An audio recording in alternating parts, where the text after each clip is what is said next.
السلام عليكم ورحمة الله وبركاته. النهاردة بنرحب بكل المتابعين والمشاهدين مرة تانية، وبنقول يا جماعة ان كان معانا فيديو جميل قوي اللي هو كنا بنتكلم فيه المرة اللي فاتت عن عادات وتقاليد وكلمات مصرية قديمة احنا لحد النهاردة بنستخدمها من ايام جدودنا المصريين القدماء، زي عادة شم النسيم، ما تسيبش الشبشب مقلوب، التصدق على الفقراء، السبوع، اكسر وراه قلة ل40 البخور.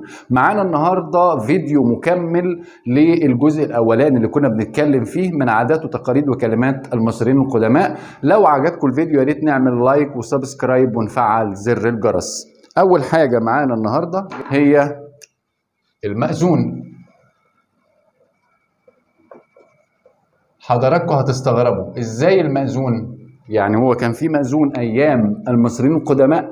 هقول لك لان كان في طقوس بتضاهي الطقوس الموجوده النهارده، لان الطقوس الزواج عند المصريين القدماء كانت مرتبطه برباط ابدي، فكان المعابد بتبعت مندوب عنها بيعقد قران الزوج والزوجه، وكان المندوب ده اللي جاي من المعابد المصريه عشان يعقد قران الزوج والزوجه. كان المندوب ده بيعمل العقد من 3 نسخ، نسخه بياخدها هو، ونسخة للزوج والزوجة، والنسخة الثالثة لدار المحفوظات.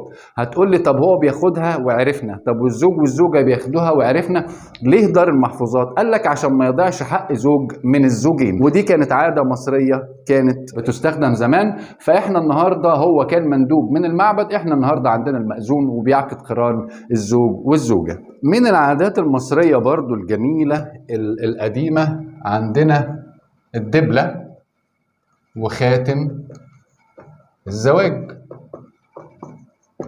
ايه ده معقول؟ اقول لحضراتكم كان عاده الدبله وخاتم الجواز موجودين عند المصريين القدماء، وده كان اول حد بيستخدمه. بيستخدم الدبله وخاتم الجواز هو المصريين القدماء، اجدادنا المصريين القدماء، وكانوا بيستخدموها على شكل دائري. ليه دائري؟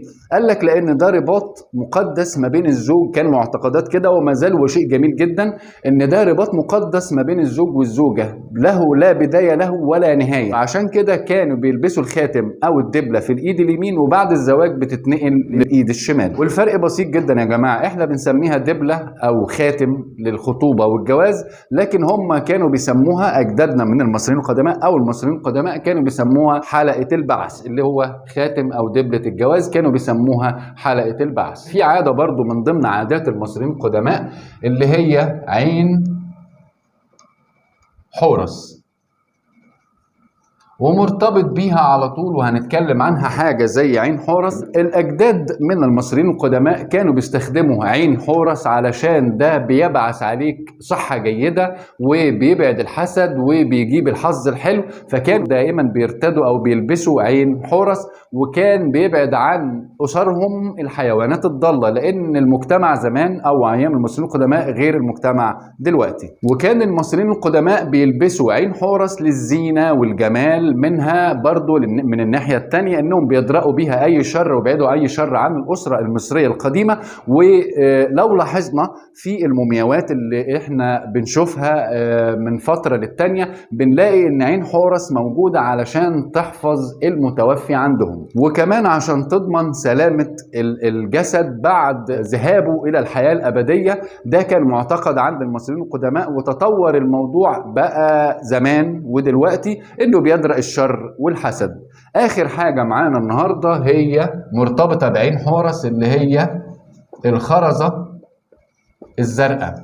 الخرزة الزرقاء يا جماعة ليها قصة جميلة وقصة كبيرة، واحنا بنرتدي الخرزة الزرقاء، بنلبسها في سلسلة، بنحطها في العربية، بنحطها في البيت. قال ايه؟ عشان الحسد. طيب نعرف ايه قصتها مع بعض، يلا بينا.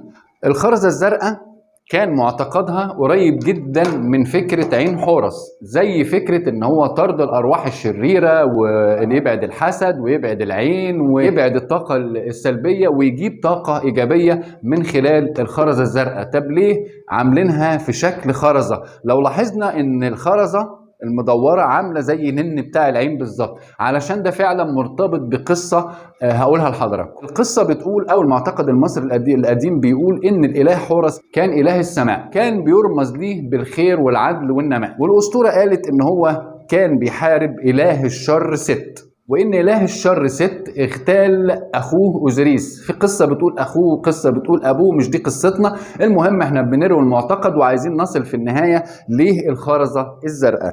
إن إله الشر ست ده اغتال أخوه أوزوريس في حفل تتويجه على عرش مصر، وبدأ يفرق أجزاء أوزوريس ده في أكتر من مكان من أقاليم الدولة المصرية. فجت زوجته إيزيس علشان تجمع أجزاء الموزعة في الأقاليم المصرية علشان تعيد لأوزوريس الحياة أو تبعثه للحياة مرة تانية. أوزوريس يا جماعة حسب المعتقد بتاعهم وحسب القصة اللي احنا بنقولها بقى إله البعث والحساب. أوزوريس بعد ما زوجته إيزيس جمعت الأجزاء المتفرقة في الأقاليم المصرية بقى إله البعث والحساب.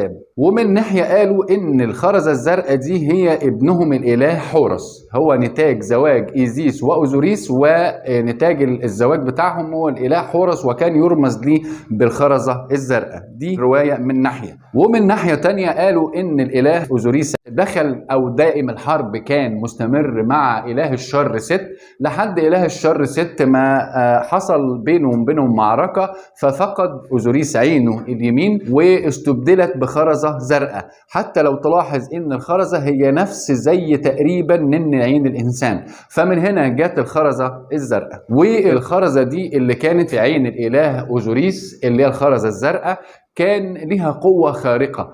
فبدأ المصريين بعد كده من ملوك وأمراء إنهم يقتنعوا أو يعتقدوا إن الخرزة الزرقاء دي لها قوة خارقة جبارة، إنها بتدرأ الشر والحسد، وحسب المعتقد الديني بتاعهم بدأوا يستخدموها وحتى في المومياوات في البيوت. وزي ما قلنا فضلت العادة تتوارث إلى أن وصلت إلينا في الخرزة الزرقاء، وفضلنا نلبس ونتوارث ونروح ونيجي وتروح الأيام لحد ما نعرف النهاردة سر الخرزة الزرقاء اللي احنا بنلبسها ومش عارفين ليه. اظن كده حضراتكم عرفتوا يعني ايه خرزة زرقاء. الموضوع جميل جدا وشيق. شكرا لحضراتكم.